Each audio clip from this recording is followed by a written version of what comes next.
folks, Rod Genders from Genders and Partners Solicitors here again with you today. And this quick video is about domestic partners, what they are and how they can affect your estate planning. Today's quick video is about domestic partners and how this category of relationship can affect your estate planning.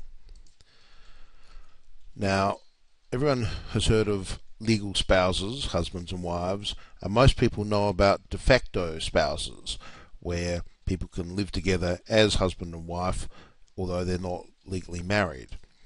But in 2007, a new act of South Australian Parliament created a new category of relationship for people living together in certain circumstances, and they're called domestic partners.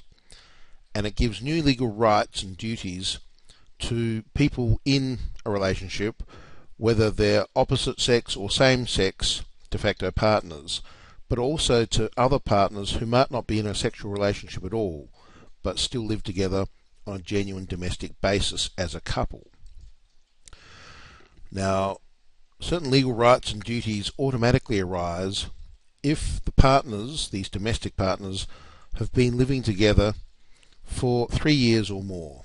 So the cohabitation period is less than it used to be for the old de facto category, and it's now only 3 years of cohabitation required. This new law, and it's hardly new anymore, but a lot of people still find it surprising and don't understand it, so we call it a new law. It covers people who live in an opposite sex or de facto relationship, people who live in a same-sex de facto relationship, and people who live together as close companions or life partners. So there might not have to be a sexual component to the relationship at all. But it doesn't cover flatmates or boarders or commercial arrangements such as a live-in housekeeper or a paid carer.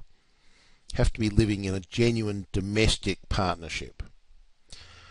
But this new category could impact your will and your powers of attorney and your other estate planning.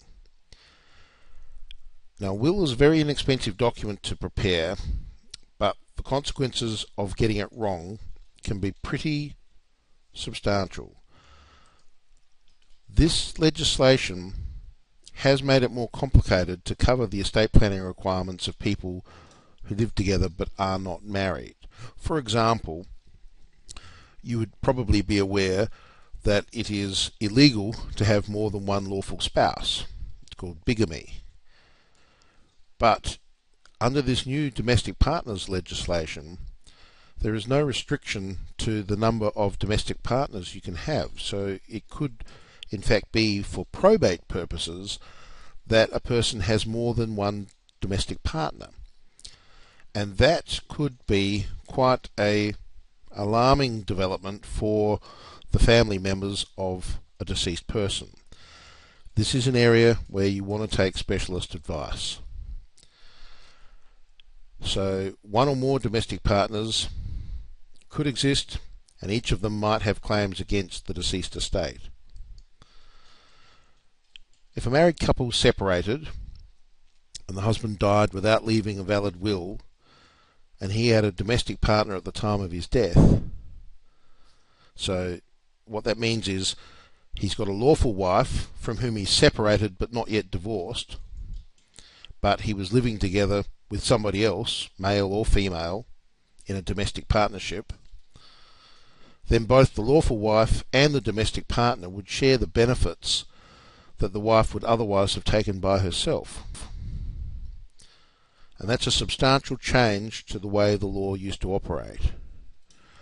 This is an area where there's plenty of traps for young players, and we encourage you to speak to solicitors who practice in this area, who specialise in estate planning, to ensure that your estate plan is valid and up to date. I hope you enjoyed today's video. If you did, please leave us a comment. We'd love to hear from you. Share it with a friend and hit the like button.